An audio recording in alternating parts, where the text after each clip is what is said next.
What's up, everybody? It is September 11th, 2020, and I wanted to do kind of a progress update on my layout. We've had some big things happen recently, and I wanted to show it off.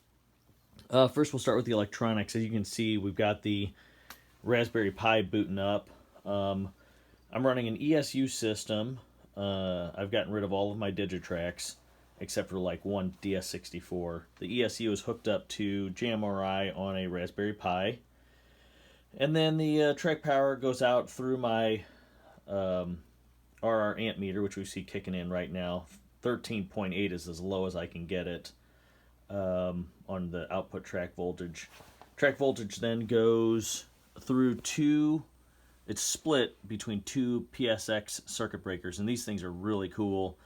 You can wire them up so that an LED turns on when there's a short, and also you can wire it up so that there is a little buzzer that goes off when there's a short, and that's pretty cool.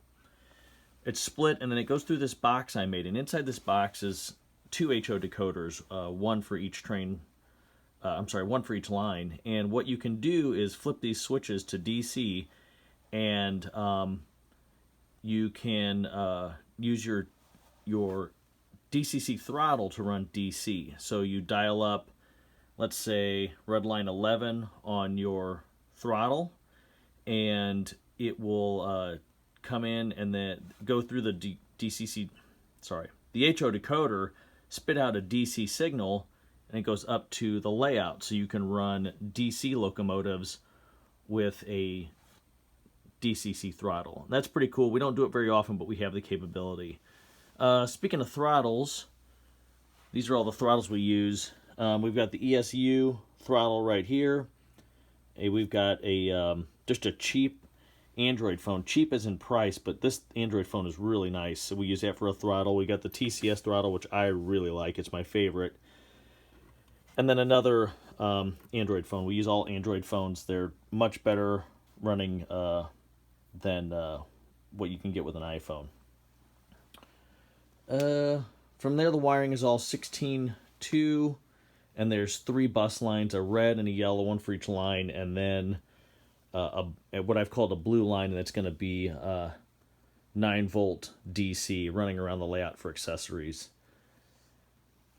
Starting over here, I'm sure most of you are familiar, this is a half T-track, half kind of standard shelf layout. Start here. I'm using my outside corners and inside corners, and the way I do that is I have my outside corner. I just happen to have a double here, and then a back to front module, which brings the spacing to the front of the module, so the modules are then turned around the correct way.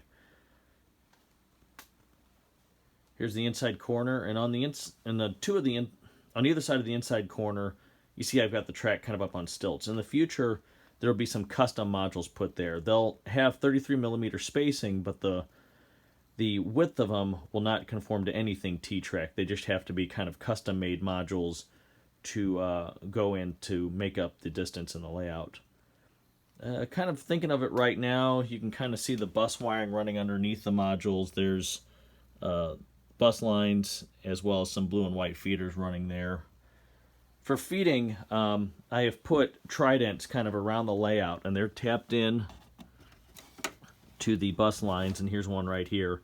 And these are around the layout. This one just isn't hooked to anything right now, but they're around the layout, and it gives me versatility to put modules where I want and then feed power. Kind of around the room, a future intermodal yard. A double crossover, that's where that Digitrax DS64 is, that controls that.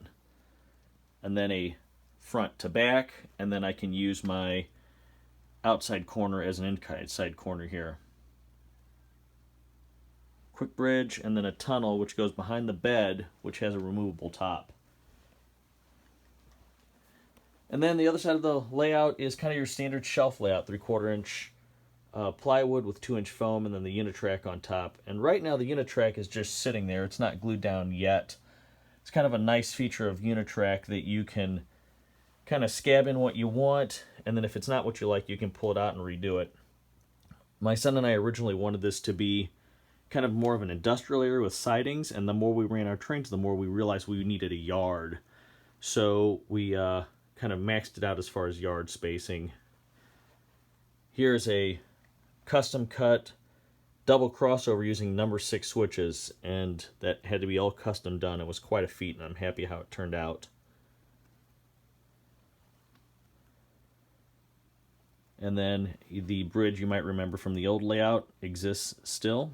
And for what I've done for my bridges is I have inserted in the expansion pieces. And I always thought these were cheating, but as far as doing it for a doorway, I thought it was a pretty slick idea. So these slide back, and then I can remove the bridge. And it actually works out pretty well. It took some getting used to, and I filed off the little nubs on, or cut off the little nubs on the unijoiners to make it easier to do. Kind of lastly, all the turnouts on the main line have been hooked in with a stationary decoder. So this is a SwitchCat, and it will control one of the turnouts on the layout. And there's another one. So these are kind of around the layout. Most of them are wired up, and then we'll have more in the future on the T-Track side.